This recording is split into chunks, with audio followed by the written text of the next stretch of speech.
Apa yang bisa dipetik dari pertandingan uji coba itu yang akan kita bahas.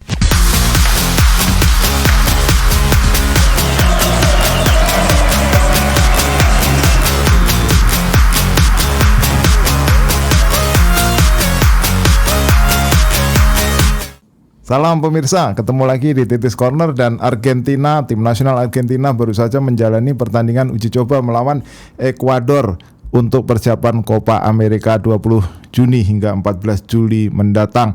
Dan dalam pertandingan berlangsung di Soldier Field Stadium di Chicago, Argentina bisa mengalahkan Ekuador dengan skor 1-0 lewat gol dari Angel Di Maria di menit ke-40. Apa yang bisa dipetik dari pertandingan uji coba itu yang akan kita bahas. Jadi dari pertandingan uji coba itu, Argentina semakin menunjukkan bahwa mereka adalah salah satu kandidat serius untuk menjadi juara Copa America. Indikatornya apa? Indikatornya kalau kita melihat bahwa Ekuador ini bukan tim lemah ya. Mereka ini kalau dari kualitas pemain, kita lihat ya, mereka punya Moises Caicedo, mereka punya Enner Valencia, mereka punya Jeremy Sarmiento, mereka punya si anak ajaib Kendry Páez.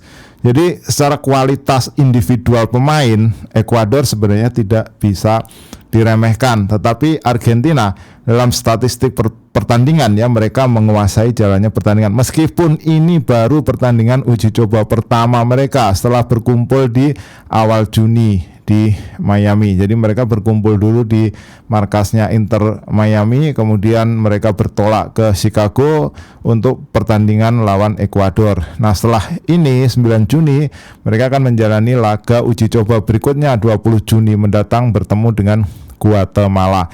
Jadi kalau kita melihat performa Argentina tadi, itu menunjukkan bahwa mereka kandidat juara. Ya, mereka juara bertahan Copa America, mereka juara dunia, juara Piala Dunia 2022, dan komposisi timnya tidak banyak berubah. Dan dari sisi alur permainan, dari sisi pola permainan, itu juga tidak ada perubahan yang fundamental. Ya, Argentina masih menunjukkan sebagai tim dengan kapasitas dan kapabilitas untuk merajai Amerika Latin ya, meskipun nanti Copa America ini akan mempertemukan tim dari CONMEBOL dan CONCACAF, tetapi di sini Argentina masih cukup dominan. Kalau kita lihat line up yang dipasang oleh pelatih Lionel Scaloni, Emiliano Martinez di belakang, kemudian Gonzalo Montiel bek kanan, kemudian Cristian Romero dan Lisandro Martinez di posisi center back, dan di kiri itu kita melihat tidak ada nama Tagliafico yang dipasang di situ, tetapi yang dipasang adalah pemain asal Sevilla yaitu Marcos Acuña. Di tengah ada Leandro Paredes, Giovanni Lo Celso dan Rodrigo de Paul, kemudian di depan ada Julian Alvarez, kemudian ada Angel Di Maria dan juga ada Lautaro Martinez dari Inter Milan. Nah, ini komposisi yang cukup bagus, meskipun belum ada Nicolas Otamendi misalnya, belum ada Lionel Messi, belum ada Enzo Fernandez ya. Tapi Argentina adalah Argentina. Pemain pelapis atau pemain utama itu kualitasnya tidak akan berbeda jauh dengan pemain pelapisnya. Nah, mereka seringkali berganti-ganti ya dalam line up yang dipasang oleh Lionel Scaloni. Ya, kita lihat catatan berikutnya adalah Angel Di Maria. Ini masih komponen utama, komponen inti dari tim nasional Argentina. Kalau kita lihat rating atau nilai pemain dari pertandingan ini, itu Di Maria layak disebut sebagai man of the match. Dia adalah satu-satunya pemain yang mendapat nilai 8 ya dari seluruh skuad yang tampil di Chicago.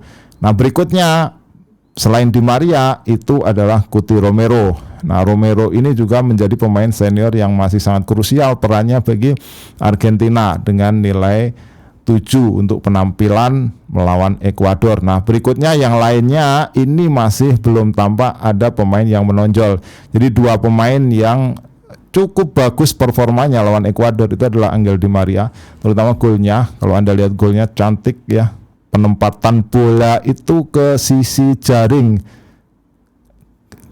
samping ya, di tiang jauh. Jadi placingnya itu akurat sekali dan kiper hanya bisa terpaku melihat bola seperti itu. Assist dari Cuti Romero di situ juga tidak kalah penting. Ini menunjukkan bahwa dia adalah pemain bersama Otamendi ini untuk sulit tergantikan. Apakah oleh Lisandro atau Huerta atau center back lainnya, itu mereka masih sulit tergantikan dua pemain ini. Nah, komposisi di tengah kita lihat juga penguasaan bola mereka, bagaimana mereka bertarung dengan lini tengah dari Ekuador juga masih menunjukkan dominasinya. Jadi Argentina cukup positif di pertandingan pertama uji coba. Kemudian catatan berikutnya adalah Lionel Messi. Lionel Messi masuk menit ke 56.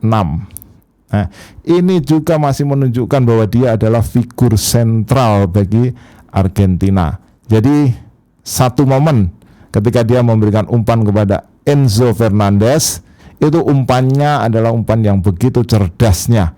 Bagaimana dia melihat Enzo Fernandez berada dalam kemungkinan untuk bisa masuk atau merangsek menuju ke kotak penalti lawan, dia arahkan bola di ruang kosong. Hanya saja memang di sini reaksi dari kiper Ekuador yang juga cukup bagus, berada posisi yang lebih tepat, lebih cepat dari Enzo Fernandez. Itu satu. Kemudian yang kedua adalah Messi juga begitu instrumental ya. Meskipun dia ini pemain yang begitu dihormati, pemain yang sangat senior ya. Ya, dia juga bisa menunjukkan rasa marahnya, terutama kepada Nico Gonzalez. Ada satu momen, ada satu kesempatan ketika kalau Nico Gonzalez itu bisa mengirimkan bola kepada Messi, ya Messi tidak begitu terkawal atau dia dalam posisi yang bebas. Tetapi Nico Gonzalez ini lebih memilih untuk melepaskan bola ke arah gawang dari Ekuador. Jadi Messi, Di Maria itu masih sangat instrumental. Rodrigo De Paul juga ini pemain yang ya kita lihat dia memang untuk Argentina memang cukup sulit untuk melepas dia atau cukup sulit untuk menggantikan Rodrigo De Paul ya. Terutama fighting spiritnya juga masih kelihatan. Daya jelajahnya juga masih begitu tinggi. Di belakang mungkin ada pertanyaan kenapa Marcos Acuña, kenapa bukan Tagliafico. Nah, ini memang kita harus melihat ya kondisi setiap pemain, apalagi ini baru uji coba, termasuk juga Gonzalo Montiel, Nahuel Molina ya. Kenapa enggak Molina, kenapa Montiel? Ya itu adalah keputusan pelatih ya, pelatih ini bisa memilih siapapun. Tapi kalau kita melihat Argentina ini unik ya. Posisi bek kanan, bek kirinya ini dua pemainnya sama-sama memiliki kualitas yang sebanding dan seimbang. Montiel, Molina, kemudian di kiri itu Nicolas Tagliafico dan Marcos Acuña, ini ya mereka bisa berganti-ganti. Jadi itulah kelebihan kalau memiliki skuad yang dalam.